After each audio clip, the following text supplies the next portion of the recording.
Hey guys, what's up? It's Jay over at Gorilla Games, and we have decided to start carrying board games here. So we're going to start doing our board game nights on Tuesdays. Our very first game that we're going to feature is a game called Takenoko. Now this is one of my favorite board games for a variety of different reasons. It's pretty easy to teach somebody. The game basically introduces you how to play through the different turn cycles, and then it gets basically a little bit more difficult as the game goes on. So I'll go ahead and just kind of dive right into it. So basically the idea of the game is you're playing as three characters simultaneously. You're playing as a panda, a gardener, and an emperor. And what you're trying to do is achieve different objectives as each of the different characters. So the gardener is trying to grow bamboo in different sizes.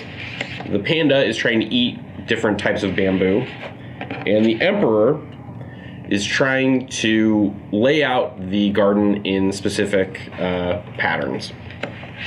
Each of these accomplishes victory points for you. You play until you've achieved 7 of the cards, and then whoever has the most points ends up winning. So the first few turns of the game are pretty straightforward. They're pretty simple. I like to say that it starts out as kind of a co-op game because you guys are really just trying to develop the board and grow the garden. So during the game, you have to take 2 different actions each turn. So the different actions are, you can look at 3 cards from the garden tiles, pick one of them, and then you get to place it. You can get an irrigation channel that you can place, which I'll get into later. You can move the gardener, you can move the panda, or you can get more victory point cards. So the first couple turns of the game, what you're going to be doing is you're probably just going to be grabbing some of these tiles and laying them out. Let's see. So we'll go ahead and say we'll put one there. There's 3 different rarities of tiles. There's green tiles, which are common, yellow tiles, which are the uncommons, and then pink, which are the rare. And then the unused ones, you go ahead and put them back on the bottom. So you'll do this for a couple turns. So we'll just pretend that we're playing with about 3 other people. We'll go ahead and just lay out a quick garden. 1, 2, 3. Sure, we'll put that guy there, and then we'll put that guy there, and then I'll put a yellow one here because why not? All right. Actually, so right now, these little garden plots next to the central lake are irrigated. They have a direct source of water. If you want to grow bamboo on this guy over here, what you have to do is basically get canals and then build them so that a canal runs along the edge of one of the edges. Anytime that you move the gardener, you can move him to an area, and any area of that color that's irrigated, you'll grow bamboo on. So let's say that we move the gardener there, we put a piece of bamboo there, and we put a piece here. Same thing if we moved him here. We'd put a piece here and here. Now if you want to move the panda, same thing. The panda, you can basically move along any straight line, and then when he ends up in that space, he eats the piece of bamboo, and that goes onto your card. So the panda cards, like I said, you can trade those in if you have. So in this case, you need a pink, a yellow, and a green. So let's say that you have a pink, a yellow, and a green. You can trade those guys in, and you basically get 6 victory points. And that's basically the game for the first few turns.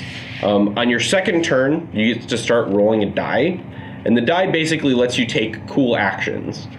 So you can either get an extra action every turn, you can grow a bamboo on any space that you like every turn. This one lets you take the same action twice, which normally you can't do. This one, lightning strikes and it scares the panda, so you get to move the panda wherever you want. And this one gives you an upgrade chip, which basically lets you grow bamboo faster or protect bamboo or things like that.